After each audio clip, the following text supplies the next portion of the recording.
Naku po mga kababayan ko, mukhang totoo nga yung sinasabi ni Mayor Baste Duterte na meron na pong silent martial law dito sa Pilipinas. Kasi kung inyo titingnan ngayon ang nangyayari sa sitwasyon ng politika sa Pilipinas, lahat ng nagkikriticize kay Bongbong Marcos, isa-isa pong sinasampahan ng kaso. So kahit ikaw ay senador pa at ikaw ay nandun sa majority block, wala kang lusot sa administrasyon ni Bongbong Marcos. Andyan si Marcoleta, may kinakaharap na plunder case, si Jingo Estrada, si Joel Villanueva, si Chis Escudero, pati na rin po si Idol Robin Padilla, nakadinya rin po sa mga planong sampahan. Ang nakakatawa nga kay Robin Padilla, obstruction of justice daw ang isasampang kaso sa kanya. Ang tanong, saan ipapail yung kasong obstruction of justice? Gawa ng yung warrant of arrest na inisyu, hindi naman po galing sa Pilipinas. So, foreign na warrant of arrest. So, medyo interesting yung mangyayari dyan. Ngayon, nandiyan pa yung mga pananakot kay Senator Bongo na siya na raw po ang isusunod dito kay Senator Bato de la Rosa.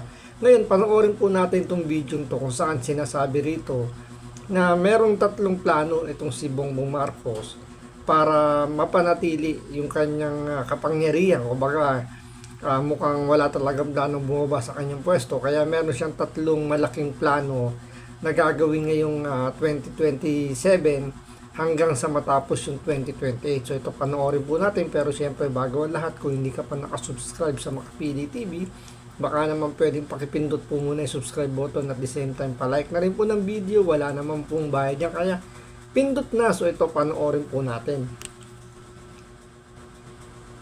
Ladies and gentlemen, mukhang totoo yung sinasabi ni Baste Duterte, si Mayor Baste, na merong undeclared martial law. Nako po. Ngayong araw na ito, abay kakasuhan na rin po si Senator Robin Padilla, at syempre kakasuhan din po yung iba pang mga kasama dyan. Ako, tila inuubos talaga ang mga senador para maaari na nilang agawin ang leadership sa Senado. Nako, malabo. At pag inagaw na nila ito, dalawa lang naman ang plano dyan di ba? Sinasabi nga ni Senator Amy, dalawa lang ang plano dyan. Actually, tatlo pala, sorry. Ako dagdagan ko ng pangatlo. Tatlo lang ang plano ng Senado. One, ito, matindi ito. One, i-impeach na, talagang desisyonan na tanggalin si VP Sara Duterte. Nako po. Dito sa impeachment ni BP Sara, medyo masalimuot. Kasi nga 'di ba merong magic number sa Senado para ma-impeach at ma-acquit itong si BP Sara. So 16 votes ang kailangan para ma-impeach si BP Sara at merong 9 na boto para ma-acquit. So kung titingnan niyo ngayon yung numbers, kung walang lilipat doon sa minority, wala pong mangyayaring impeachment. O sabihin natin may trial, pero ibig sabihin, hindi may impeach si BP Sara kasi kulang sila sa boto.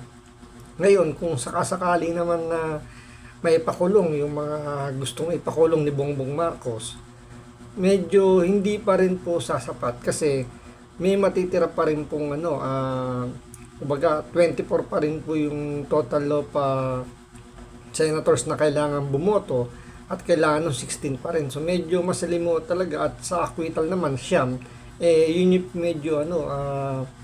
medyo achievable dahil nga siyam lang kailangan noon. Sa Duterte Block pa lang kayang-kaya nilang kunin yung 9. So medyo sa impeachment medyo hindi yan lulusot. Kaya meron tatlong grand plan itong si Bongbong Marcos. Kasi siyempre, pagka ikaw na yung leader, ikaw na yung kumukumpas dyan, tapos lahat ng mga natira ay mga tuta na ni Marcos, lahat ng mga natira ay mga ewan natin. Pero at the same time, ito pa yung pangalawa. Ano yung pangalawa? Para maipush na yung, sabi nga ni Soto, joke only. Yung con-as. Nako, yung term Ito, yung terms extension, ito talaga yung ipipilit nila na may sakatuparan. Kasi kung talagang hindi nila may impeach nga si BP Sara, ito na lang yung pinakaano nila, last option para manatili sa pwesto ito si Bongbong Marcos. Kasi dito, meron silang extension na 3 years. So, walang eleksyon na mangyayari, may extend yung kanilang termino. So, yung kanilang kalokohan ay magpapatuloy dito. So, ibig sabihin, yung paghihirap natin mga Pilipino sa pagnanakaw ni Bongbong Marcos sa mga nakapaligid sa kanya, ay magtutuloy-tuloy. So, yung mga nagsasabi lang na walang nangyayaring nakawan, yun yung mga wala sa tamang pag-iisip. Term extension ni Marcos, papayag ba kayo? Negative 15, papayag kayo na magko-con-as pa, dadagdagan pa talaga yung termino. Dapat nga ngayon pa lang nagre-resign na eh. Abay, dadagdagan pa. Alak ng wewe talaga mga kababayan ha. Pangatlo, ito pa malupit. Pangatlo, talagang ililigtas na nila si Romualdez at saka si Marcos. Paano mangyayari yun, Banatbay? Wala na. Kita nyo naman ang ginawa ni Lacson sa Blue Ribbon, di ba? Hindi na tinuloy. Mantakin mo, unang-unang araw ng pagdinig dyan, nung panahon pa ni Marcoleta, binanggit na si Romualdez. Nga, nung kinuha ni Lacson yung Blue Ribbon. Hindi, kung maaalala ninyo, balikan lang natin ng kababahagya. Balikan lang natin, mga kababayan, kaya po kinuha yung leadership na yan, dahil yung direksyon nung panahon nung kay Chis Escudero, ay talagang tumbukin kung sino yung may kasalanan. Di ba? Kaya nga si Romualdez dinadali nun. Kasi alam naman natin lahat, mga kababayan, huwag tayo magmaang-maangan. 2 tao lang naman ang mumuno sa Pilipinas. Natural yung presidente. Pangalawa, yung tinatawag nga nilang yung purse na yun. Di ba? Yung hindi na kasi purse ngayon, maleta na eh. Di ba? Walang iba kung hindi yung leader ng kamara noon. Sila magkakuntsaban yan eh. Si Marcos, si Zaldico, si Romualdez. Kaya nga isipin nyo, nauna pang naipakulong si Bong Revilla kaysa kay Martin Romualdez. Kung titingnan ninyo, si Bong Revilla, hindi naman siya elected official pa nung time ngayon, wala na siya, natalo na siya, hindi na siya senador. Samantalang si Martin Romualdez, sila yung power of the purse, sinasabi rito ni Banat Bal. Pinsan niya yung pumipirma sa budget. Sila yung nag-allocate ng mga project para makakubara sila ng budget. Sila pa yung nakakalaya ngayon. Samantalang si Bong Revilla na wala namang kinalaman, andun, nakakulong ngayon sa BJMP. Lahat sila magkakakuntsaba dyan. Hindi naman magaganap yung mga magic dyan, yung mga allocation. Kasi di ba, nung napanood yung interview kahapon namin dun sa isang batikang congressman, kung dati daw yung pork barrel, ngayon allocation na. Mantakin mo. At lumobo. Bilyon ang nilobo. Ladies and gentlemen, as in Banatbay. Bilyon, hindi milyon. Ganun ang katindi yung nangyari ng mga nakaraan. At inulit pa. So, dahil nga doon, natutumbok na ngayon kung sino talaga yung may kasalanan nung panahon ni chairman ng committee ng Blue Ribbon ay si Marcoleta pa. Kaya ang ginawa, pinalitan, mga kababayan. Di ba maalala ninyo, meron tayong impormasyon galing sa ating talaba diyan sa Senado. Ano yung impormasyon na yun? Kinakausap si Chis Escudero na wag yan si Marcoleta ang nasa Blue Ribbon. Kasi delegates kami dyan. Nanindigan si Chis Escudero. Hindi. Si Marcoleta dyan. Wag kayong nagmamagaling. Kaya siya, di ba, nakakalungkot na yung sitwasyon ng Pilipinas. Kapag election day, ang sigaw ng mga kandidato, lalabanan nila yung korupsyon. Pero dito na yung korupsyon sa harapan natin at kitang-kita na kung sino yung talagang masasabi natin pinaka mastermind. Yung talagang mayroong Baga rito merong may exact term na merong pananagutan talaga pagdating sa pagnanakaw ng pera ng bayan. Pero bakit parang pinagtatakpan ngayon ng mga may kapangyarihan na mag-usig, alamin kung sino ba talaga yung nagnakaw.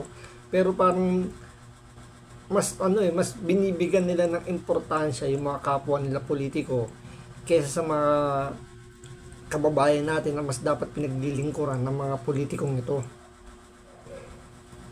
Kaya siya, kinudita niya sa Senado, pinalitan nung kanilang tuta. Sino yun? Si Tuta Soto.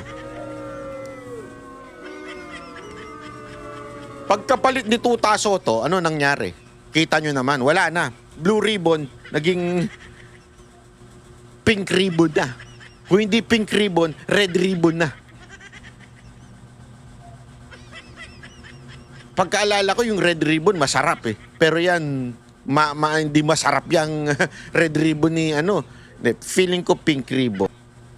Ito yung sinasabi dito ni Banat Bay sa red ribbon. Medyo may laman to. Alam naman natin, pag tinawag mong red, ito yung mga makakaliwa, yung mga sympathizer ng NPA.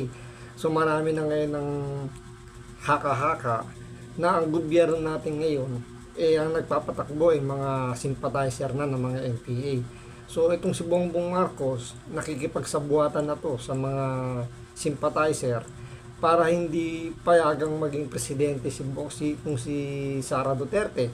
Dahil alam naman natin na yung mga Duterte talagang nilalabanan yung mga sympathizer ng NPA. So galit na galit yung mga sympathizer na yan to the point na talagang kahit na kainin nila yung mga sinuka na nila tungkol sa mga Marcoses, ginagawa nila para lang hindi talaga maupo yung mga Duterte o itong si VP Sara. So lahat talaga gagawin nila para lang makuha nila uling kapangyarihan nila. Ribbon, bakit? Si Pinking namumuno.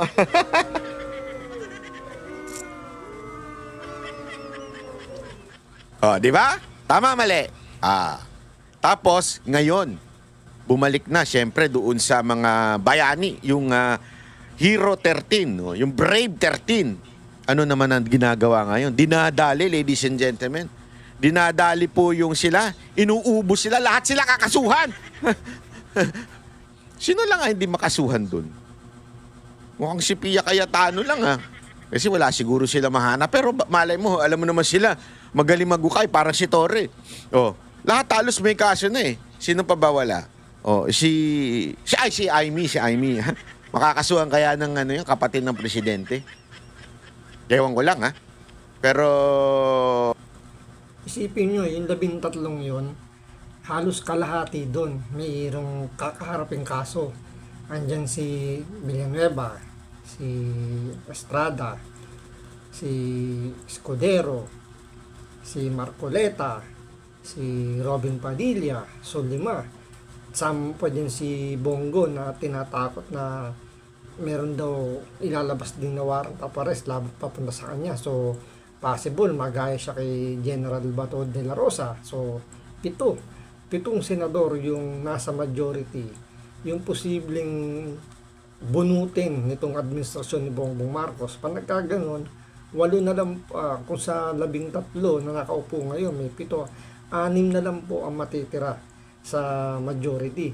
So meron pang posibilidad na may makuha o may maghudas, sabi nga may maghudas para lumipat dun sa minority. So pag nagkaganon, 13 ang magiging majority na hawakan uli ni Tuta Soto, at 6 na lang or mababawasan 2, 4 na lang ang matitirang minority sa pamumuno ni Alan Cayetano. Pero kung titingnan mo pa rin, hindi pa rin nila makukuha yung magic number na 16 para ma-impeach si VP Sara, kasi 16 yung kailangan. Kung 13 lang ang hawak nila, hindi pa rin nila may sasakato pa rin yung impeachment. Kaya andun pa rin yung pinaka-grand plan ni Bongbong Marcos, yung term extension, yung CONAS na tinatawag nila, na ipupursuyan nila Tuta Soto kapag iyan ay pag napunta uli sa kanila yung majority. Posible. Hindi kasi walang imposible sa bangag eh. Walang imposible sa bangag. Yeah. Sabi ni Senator Amy, hindi ako nagsabi niyan, ha? Si Senator Amy nagsabi niyan, di ba? Lulong. Oh, walang imposible diyan. Baka kasi di ba, naalala ninyo ito. Ito, kasi sasabi nila, baka hindi man si Amy, pwede madali yan. Di ba? Nakikita niyo yung mga nasa karsada, yung mga adik, kahit nga yung mga anak nila, dinadali nila eh. Oh, kahit kapatid, dinadali nila eh. Bakit? Adik eh, bangag. Kaya hindi imposibleng madali ito si Senator Amy. Baka kasuhan din ito. Para ubus talaga lahat. Talagang lahat sila, yes. Sabi ni Marcos, yes. Hindi kasi mantakin mo. Eto, ina-argue nila, di ba? Isipin nyo na mabuti ito. Ina-argue nila. Dati nga hindi pinayagan yung absentee voting sa yung pagboboto o pagpa-participate ng senador via Zoom. Okay, sige. May punto kayo doon. Pero ito mas punto doon. Sino-sino yung mga nakiusap nun? Kasama dyan si Ontiveros. Yung mga oposisyon. Yan yung mga hipokrito na kapag hindi pabor sa kanila o pag pabor sa kanila yung kanilang yung mga motion, inilalaban nila. Diba? Pero pag ito hindi na pabor sa kanila, nagkakaroon ng amnesia na parang akala mo hindi nila ginawa yung motion na yon. So ganyan kahipokrito itong mga nasa minority ngayon, especially si Kiko Pangilinan tsaka itong si Risa Ontiveros. Opposition na at that time opposition sila. Sila yung mga nakiusap nun. Ibig sabihin, gumawa ng motion na payagan ang pagboto ng isang senador kahit wala doon sa plenaryo. Di ba? So, kung dati, Ontiveros, hiniling nyo yun. Ibig sabihin, gusto nyo yun. Ibig sabihin, sa inyo, nag-a-apply, depende kung sino yung tao mag-a-absent. Tama, mali. O ibig sabihin, double standard kayo. Sign of pinklawan. Hypocrisy. Hindi, yan talaga ang nila eh. Pagka sinabi mong pinklawan at saka dilawan, yan po yung mga hypocrite na mga tao, mga double standard. Yung nasa kalsada, yung sisigaw-sigaw, makiba ka, ikulong ang corruption, ikulong ang corruption. Yan yung mga pawok eh. Yung mga Gen Z. Mga walang alam. Alam mo, yung mga nasa Gen Z sa TikTok, makinig kayo sa akin. Yung mga Gen Z na sa TikTok, huwag yun na pinakikialaman ng politika. Kung wala kayong pera at gusto nilang ninyong sumikat, sumayaw-sayaw na lang kayo. Maghanap na lang kayo ng ibang app. Huwag na kayong sumawsaw sa politika kasi bobo kayo eh. Alam mo yun, ang ganda. Hindi, may mga nakikita ako ngayon, mga pawok, mga Gen Z. Ganda-ganda kasi siyempre, mga pawok yan, mga sosyali niya mga yan, mga may dugong yan mga Espanyol Magaganda sana, di ba? Mga gawa ilong, ganun, di ba? Tapos bigla magsasalita at makikialam sa issue ng politika na alam mo naman ang bobo. Alam mo yun, di ba, te? Ganda lang, te, ganda ka lang. Huwag na kayo sumali. Gawa naman yung mga In fairness, totoo yung sinasabi rito ni Banat Baya. Yung iba, makapag-react lang, pero hindi nila naiintindihan yung kanilang ginagawa. Hindi nila naiintindihan kung ano ba yung tunatakbo ng politika. Kumbaga rito, nakikiride on lang sila. Kung ano yung narinig nila, kung ano yung narrative na narinig nila, yun lang ang sinusundan nila. Ano naman yung mga ilong nyo Peke na nga ilong nyo, peke pa yung mga argumento ninyo. Bakit peke? Kasi halatang lang kayo nag-chat GPT lang kayo Alam mo, pagka nag-chat GPT ka, nagmumukha kang tanga kasi hindi mo alam Huwag ganun. Alam mo, may punto yung sinasabi ni Banat Baya. Mostly ngayon ang ginagamit kasi ngayon, AI na lang Pati na rin sa pagiging critical thinking, yung argumento, kinukuha na lang nila sa AI. Tapos susundan na lang nila yung narrative, yung sinabi, para lang maging, alam niyo yun, maging maka-align lang sila dun sa issue. Pero kung titingnan mo or kung pag-aaralin mo yung ginagalaw o ano yung gusto niya ipahiwatig, malayong malayo doon sa nangyaring issue. Kaya yung mga Gen Z dapat medyo off na kayo dapat pagdating sa politika kasi hindi nyo pa masyadong naiintindihan kung ano yung nangyayari sa ating bansa. Kaya itong grand plan ni Bongbong Marcos, ito ay talagang malaking patunay ito na mangyayari ito kasi nga pag si Sara Duterte ang naupo bilang presidente, alam nila nahahabulin sila ni Sara Duterte directly or indirectly kasi kahit saan naman sila kahit saan sila lumugar doon, si Sara Duterte gagawin lang niya yung dapat niyang gawin para sa ating bansa at mapanagot yung dapat mapanagot. So hanggang dito lang po muna. Maraming salamat po sa panonood. Ingat po kayo lagi. God bless.